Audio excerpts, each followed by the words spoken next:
Redu est un prestataire de formation professionnelle ici en Laponie. Notre zone d'activité couvre toute la Laponie, dans de multiples domaines. On peut dire que nous couvrons presque tous les secteurs, sauf l'agriculture. Notre mission est de maintenir le dynamisme de la Laponie.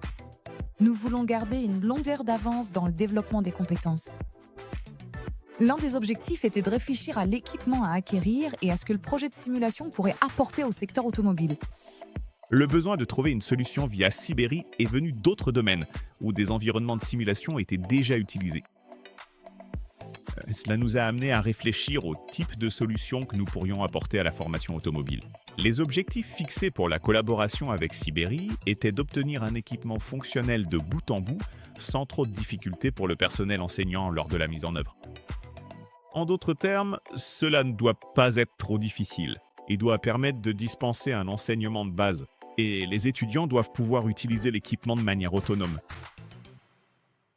La peinture automobile est avant tout un métier manuel. L'apprentissage se fait donc en pratiquant continuellement les gestes techniques, et on ne peut pas l'apprendre autrement qu'en le faisant. Avec les simulateurs de Sibérie, on peut faire beaucoup plus de répétitions dans la journée qu'avec la peinture au pistolet seul. Nous avons pu rendre l'apprentissage plus efficace. Dans un simulateur VR classique, il est difficile pour l'enseignant d'expliquer comment commencer à peindre, car l'étudiant est dans son propre monde, et il faut essayer d'expliquer verbalement ce que l'étudiant doit faire. Avec ce simulateur, nous pouvons amener les surfaces d'entraînement à côté de nous et montrer à l'étudiant « pulvérise comme ceci et comme cela ». Je peux montrer la distance avec mes mains, et l'étudiant peut commencer à peindre tout de suite sans avoir à retirer le casque. Les nouvelles technologies intéressent bien plus les jeunes que ces vieilles méthodes. Peut-être s'intéressent-ils aussi davantage au domaine lorsqu'ils peuvent l'explorer de plus près.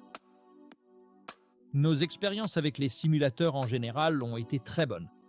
Ils facilitent grandement le début de l'enseignement par rapport à ce qui serait possible autrement.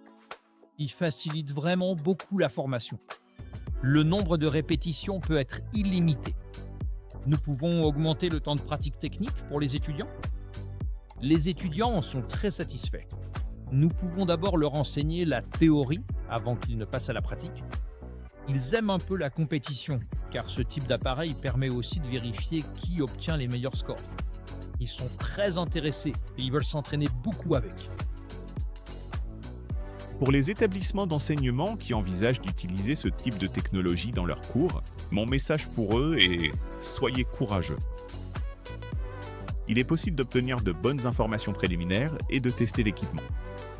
Ils ont atteint un niveau qui apporte une réelle valeur à l'enseignement.